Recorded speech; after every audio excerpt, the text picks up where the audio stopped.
Robinson Show. Hey, what's up, guys? It's Ken. Ken, What's how you going doing? on, Ken? Ken Carlson from Dead Drift, and you have a new project, right? I do have a new project. It's pretty fun. It's called Penny Palabras. Nice, dude. And that's based on a graphic novel? It is. It's based on a graphic novel by James Willard and Patrick Beavers.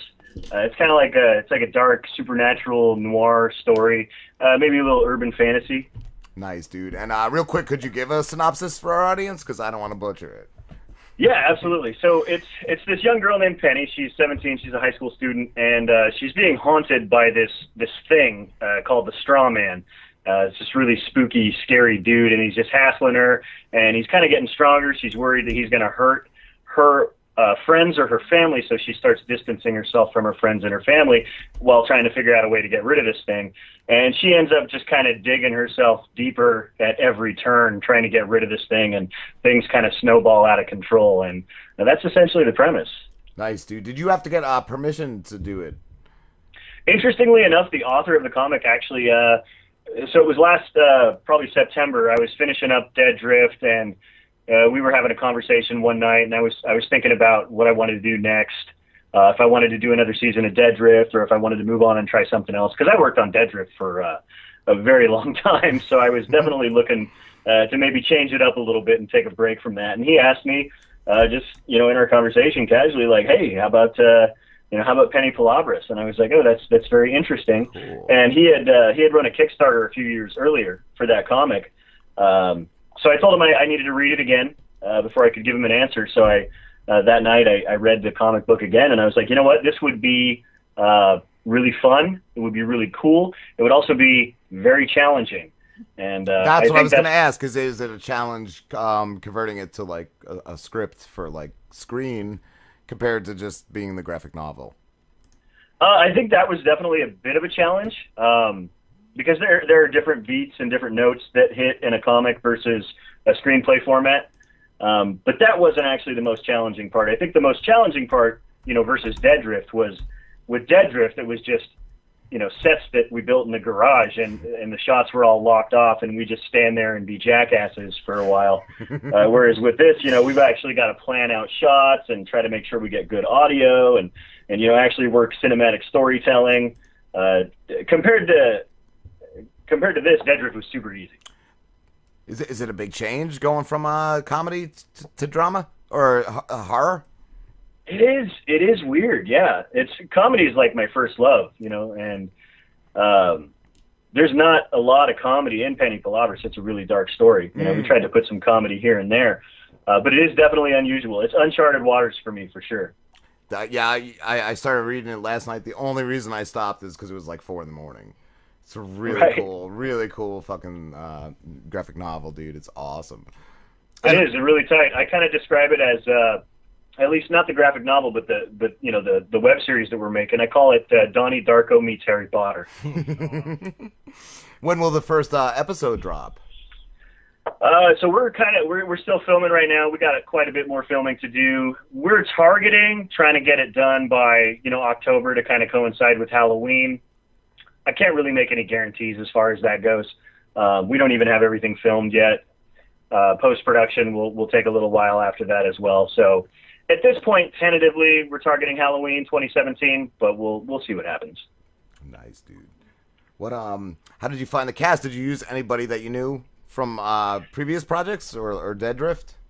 Yeah, a couple of folks from Dead Drift are on board with it. Alyssa Kay, who played Hannah, the hologram in Dead Drift. Yeah. She is on board. She plays one of the villains, a character called the Tiger Devil, who is this vicious, evil, nasty devil creature who gets tangled up in this web and manipulates Penny and tortures her and whatnot. And then Jesse Williams, who played the Schneider clones on Dead Drift, also has a small cameo.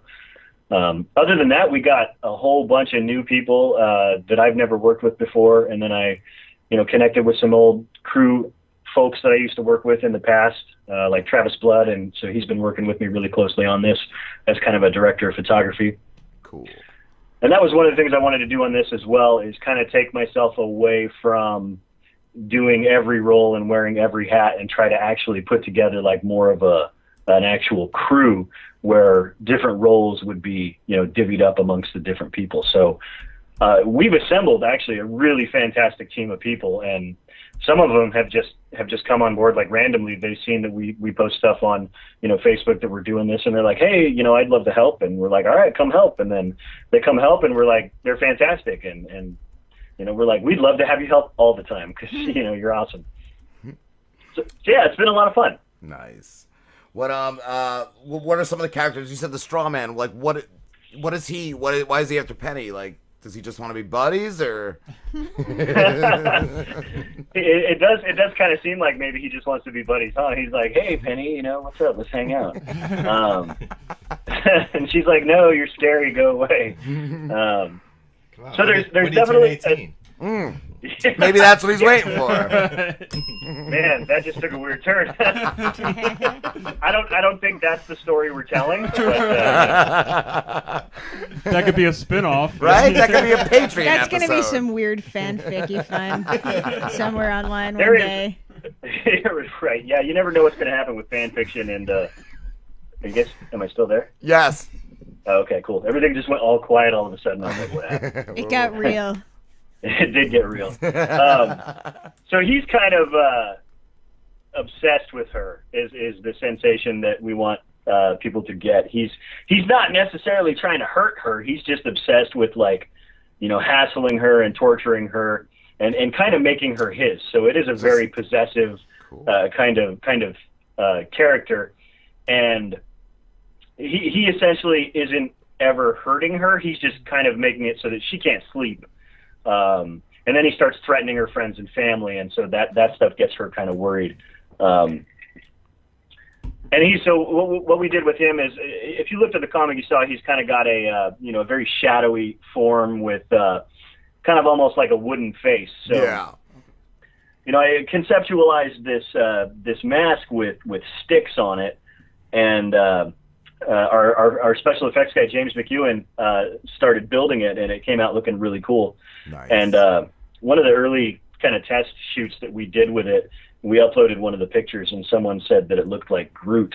And I had never noticed it until that person said that, and I was like, holy shit, it's Groot. I can't unsee it now. Got a lawsuit. We got to redo this. We got to start over. I would just buy a Groot mask and be like, look, this is the character. So now, can other characters see this man, or just Penny, right? Pretty much just Penny. There are a couple of other people here and there that are going to see the straw man. For example, there's an early scene in the first episode where we kind of established that Penny can see ghosts. Yes. So she's been able to see ghosts for a really long time. And she's having a conversation with a random ghost at a bus stop, who's a guy who basically just died in a car wreck, and he's wandering around, kind of not knowing what the hell's happening. And Penny looks at him, and he realizes when Penny looks at him that she can see him, so he has this conversation with her.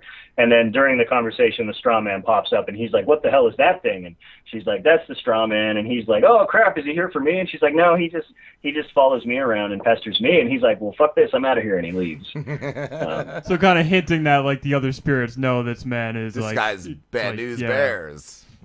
Right, exactly. And then, so eventually at a certain point, this Tiger Devil character shows up. Yeah, who's the Tiger Devil? Is there different, devils in it? There are a couple different devils. There is a Tiger Devil and there is a Bear Devil. And they're kind of friends. Maybe, what do you call it? Friendly rivalry going on. Yeah. They work together, but they don't necessarily, like each other. It's like me and Slim. Right. Yeah, right. And so the Tiger Devil doesn't like the straw man either. She hates him. So she ends up kind of tricking Penny into making a deal with her to get rid of the straw man. I read the scene with her, with her visiting Penny. That was pretty nuts. That was pretty sick. Right, yeah, it's pretty intense. And I think we tried to ratchet it up for the screen version, the web series, so it's more threatening than it was before. Cool. And Alyssa's performance as the Tiger Devil is absolutely chilling, man. She is terrifying, so it's pretty awesome. Nice, nice. I want to know if there's more animal-themed devils, like Penguin Devil or Mongoose Devil. I'm talking to James Willard, the author, and I'm really lobbying hard for a Wallaby Devil in season 2. That's what I was going to ask. Are you going to go places that the graphic novel didn't go? So what we're doing is we're expanding a lot of the kind of the family themes and the family elements that were in the comic. There was a pretty solid foundation with like Penny and her father, and then what happens there. But we've expanded a lot of the stuff with Penny and her mother, and we've even expanded some of the stuff with Penny and her father, because we really want to show that, essentially what's driving Penny is a desire to reconnect with her father and kind of bring her family together and keep them safe, essentially. That's what I was going to ask, if he showed up, because it said in the beginning he left, right, when she was young? Right, exactly. Okay. And she does meet up with him. He is in the series. Did you catch the trailer at all that I sent you? I did. I don't know if I saw that. I saw a couple of the what is it, the videos? Blogs? Her online blogs. Nice. Yeah, so no, she definitely runs into her father, and he is a pretty important part of the story. Cool. I kind of worry about how much I can actually say about that without giving away super I kind of wondered if he was involved or if he had some info that helped her. Yeah, he's absolutely involved. He becomes a pretty major part of the story. Nice. I have a couple more questions about this Strawman character, because you said that other characters can't see him, but he starts like threatening and torturing her friend. So how does that work? Well, so she knows that he leaves like twigs and sticks around the house. So she knows that he can affect, like the mortal plane. Like he could attack someone and hurt them. They just wouldn't be able to see him. Nice, because he burns down in the graphic novel. He burns down a library, right, Ken? Right. Yeah. She wakes up one day to go to the library, and she discovers that it's burnt down, and she's like, well, the straw man did this. That that motherfucker. I'm gonna get him. He was like, you got to get a Kindle now, bitch. Paper white. Audible.com.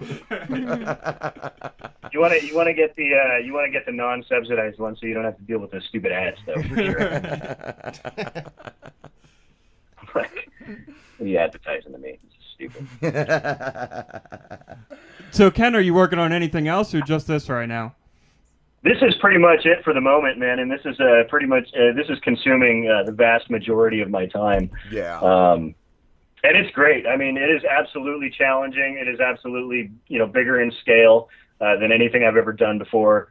It's really exciting. It's completely terrifying, and I dig that. That's what I like. I want to try to do something that feels like I'm biting off a little more than I can chew, and I definitely got that with this project. Nice. Are you in it at all?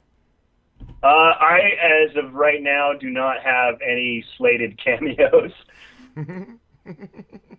we may get me in there somewhere, but I don't know. Maybe I'll show up as Morris and someone's car will break down or something. I was gonna say you got to work that in there, just like Quentin. Quentin throws himself into everything. Right, exactly. No, it's true. So you're basically just like directing and producing the project? Yeah, essentially, directing and producing, and like I said, my buddy Travis Blood kind of does the camera department, and he runs the camera department with Chad Thomason and Andy McIntyre, and they help out when they can, and they've both been huge for us. Every once in a while, I try to jump in behind the camera just because I love it. I love being there, but I try not to. I don't want to step on his toes too much, because that was one of my main goals for this project, was to kind of walk back from that role a little bit. I probably actually end up jumping in on camera more than I should. Is it currently in crowdfunding? No, we are actually going to start crowdfunding, and I had wanted to get it to where we were going to launch our crowdfunding campaign and then have some some podcast interviews and whatnot to try to drive some traffic to that. But production itself has been so busy and crazy that I have not had the opportunity to set up the crowdfunding campaign yet. So it is not going. It is not live. but hopefully it'll be live within the next week or two. Cool. And if people are interested in checking out this, dark supernatural urban fantasy Harry Potter meets Donnie Darko, pennypalabras.com is the place to do it. Awesome. Do you run that as well? Yeah, between the author James and I, we maintain that website. Nice. Awesome, dude. What other characters are in it? Can you talk about them? Yeah, for sure. Let me think. So Penny's got some friends. She's got Vanessa and Julie are a couple of girls that she goes to school with. She used to be best friends with Vanessa, but then this girl Julie moved to town, and Julie's kind of trying to edge out Penny, because she doesn't like Penny. Yeah, Julie's like this rich kid, and she's kind of a snob. Females. Yeah, she's pretty heinous. And then there's Steven. Steven's this kid who, she feels like he's one of the only friends she has at school that actually like gets her. But she's a little worried that, maybe he's a little too into her, like he's into her. And, she doesn't feel that way. So that's a little weird dynamic there. We've got Marvin the bartender. Chad would want me to mention Marvin the bartender. We've actually come up with a few memes that have spontaneously occurred while on the set. And one of the memes was "Fuck you, Marvin." Which is pretty hilarious, Marvin the bartender. You really had to be there, but so now that's kind of one of our default responses to anything happening. If someone says something you don't like, you just say, "Fuck you, Marvin." Another one is "Shut up, Julie." That was a good one, too. Let's see, other characters. Steven, Julie, Vanessa, the librarian. Oh, that's what I was going to ask. I was trying to think of the one. Yeah, I had a couple written down. The librarian is pretty badass. Yeah, how can I forget the librarian? So the librarian is Penny's mentor, essentially. Penny goes to the library to try to... She researches these old books, like from down in the basement, that are like old witchcraft books and shit like that. And the librarian's kind of helping her. She kind of takes her under her wing, and she's helping her try to find books with certain information that will help her kind of bind and get rid of this straw man thing. So that relationship develops throughout the series, and it's a very fun one, and it's fascinating. And gosh, I don't really know what else I can say without spoiling. Yeah, I was gonna ask something, but yeah, I don't know if it'd spoil it. Yeah, that character, the librarian. I mean, there's a lot of spoilers there that are really kind of cool because they're kind of surprises when you first learn about them. And the pawnbroker, is that yes, what he is? Pawnbroker. That guy's pretty badass too. That guy is pretty badass. So the librarian is played by Susan Eccles-Orton, and the pawnbroker is played by John Lyons-Beck. And the pawnbroker, we wanted him to be this kind of. You guys ever see The Crow? Yes. There was a pawn shop in The Crow, and that's what we wanted the pawn shop to look like. But we're on the West Coast in the Pacific Northwest, so we don't have anything that really looks like that. So we found something that worked, but we wanted him to be this kind of, this sleazy, greasy, essentially a dealer in supernatural artifacts. He's not in it for the money; he's in it because he's kind of a collector. So anytime that you get something from him, you kind of owe him in a big way. And he gives Penny, or he loans Penny this it's called the Spectacular Revolver. It's essentially like a magic gun. Oh. And then she ends up having other dealings with him again later. Let me check who else other than the pawnbroker.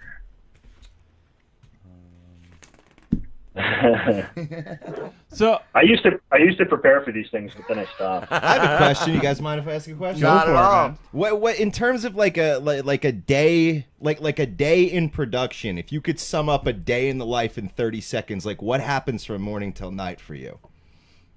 All right. So from morning to night in a day of production, there is, if you research it, you can find it. There is a GIF of Kermit the Frog, and he's just frantically running around going, "Yay!" Shaking violently back and forth, almost having a seizure. And that's me. And that's how I feel during production, because there's, 50 different things going on, and everyone's like, "We need you to do this. We need this. What do you think about this?" And I'm like, I don't know what the hell to do. No, it's organized chaos for sure. And it's a blast. And there's definitely a creative high that comes with that too, right? I don't know. It's weird. It's like you put so much into pre-planning, and you get it all organized, and then you get there and you do it, and hopefully, everything goes according to plan, but nothing ever goes according to plan. So that's one of the one of the creative aspects I think of independent filmmaking at this super, like no budget level or low budget level is being adaptable. Just like, rolling with changes and making shit work on the fly.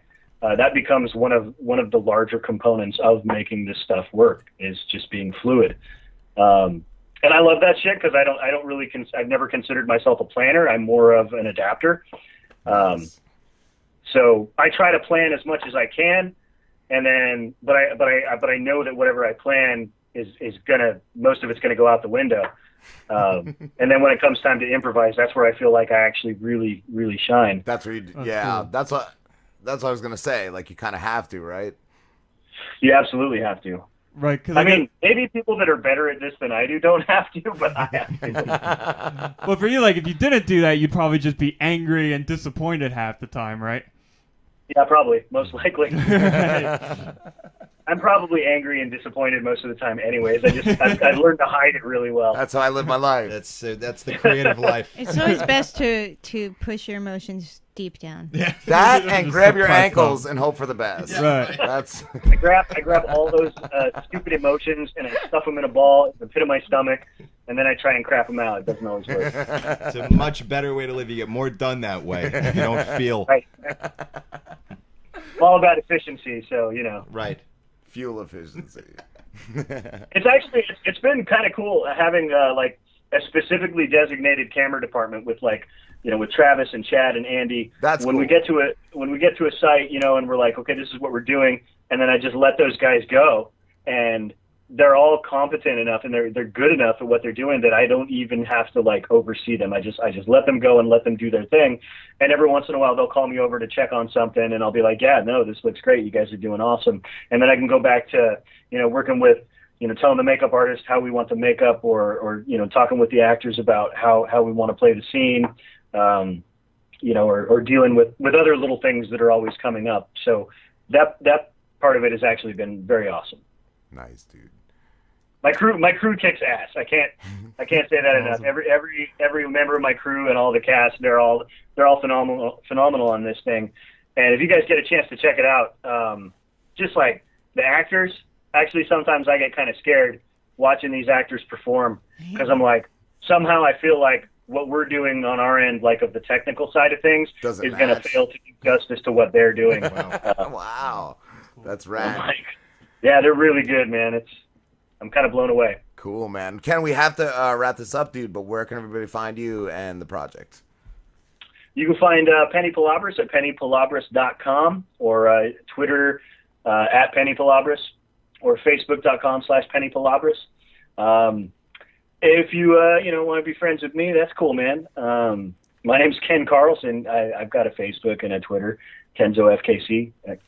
So, and Dead Drift, make sure to check out Dead Drift if you haven't. That's definitely. Did you ever check it out, Slim? No. You asshole. Neither has Slambo. I know. Killing me, Slim. It's a real bag of shit. Fucking dirtbag, Jesus.